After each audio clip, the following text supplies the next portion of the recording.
Hi everyone, this is Ginger Garner here with a new pose of the week.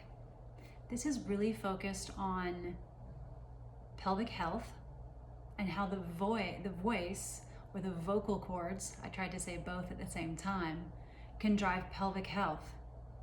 There's been a pattern I've noticed for quite a long time in seeing patients, and that is lots of orofacial tension. That's not just tension in the face here, but also in what's called the supra and infrahyoid muscles that have connections to the vocal diaphragm here.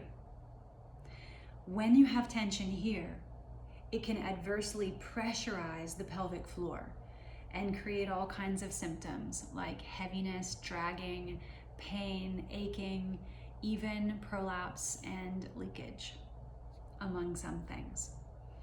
That's not the only part that it's tethered to, however. There's the in-between part. So you have our orofacial area and all this tension here that can be created. But you also have the respiratory diaphragm. That's a big dome and it sits like this.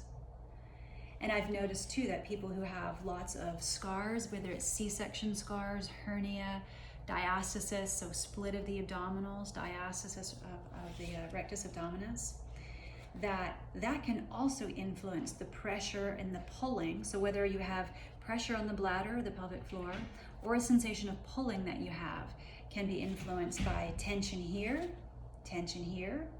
or tension in the scars. It can even come from some weakness in the hips too. So a lot of what I do focuses on that. So what's the take-home message after this kind of first 2 minutes of review? Well, if I have tension here and it tethers and creates tension here, and I'm talking, right? I'm talking forcefully.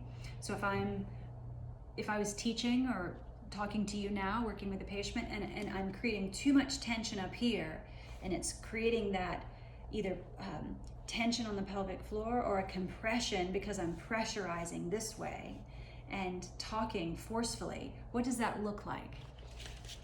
It often looks like, so let's just give it a check here. It often looks like you're talking with your psoas. So we'll call that psoas speak. Are you speaking with your psoas? What does that look like? It means every time you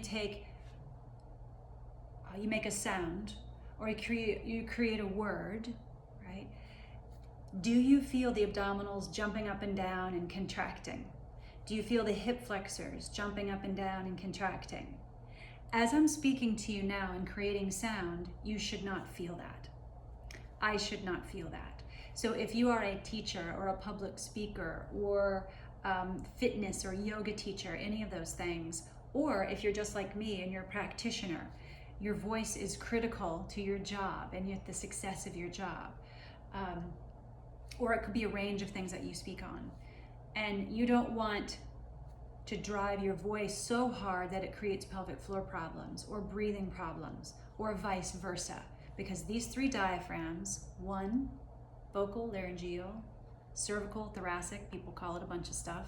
So here, breathing diaphragm, and here, pelvic diaphragm. We want to pressurize that system appropriately. So your first check-in would be, when I talk, am I psoas speaking? If so, you might just want to, throughout your day, and we can do this together now,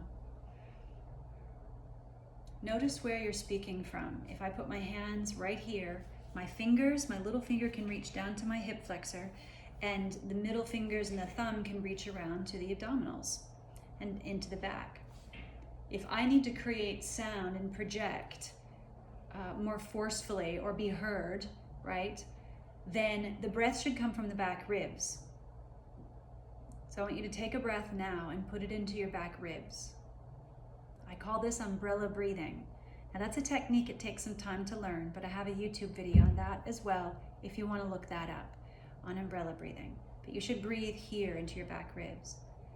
And when I create sound on my exhale and I'm talking to you, I do not feel any tension in the hip muscles, okay, the hip flexors, and I feel no jumping up and down of the abdominals.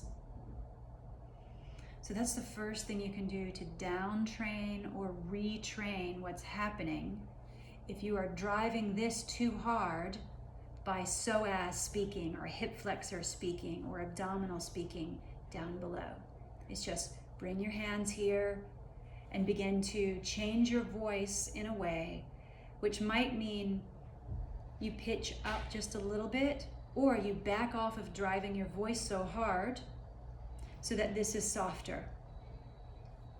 One more video you can watch in addition to the umbrella breath to learn how to do this better, to learn to not psoas speak, is my umbrella breathing video and the nap meditation.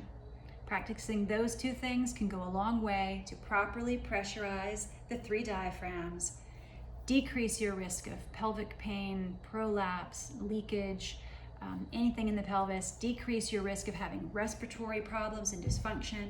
And in this age of COVID, nobody's got time for respiratory problems.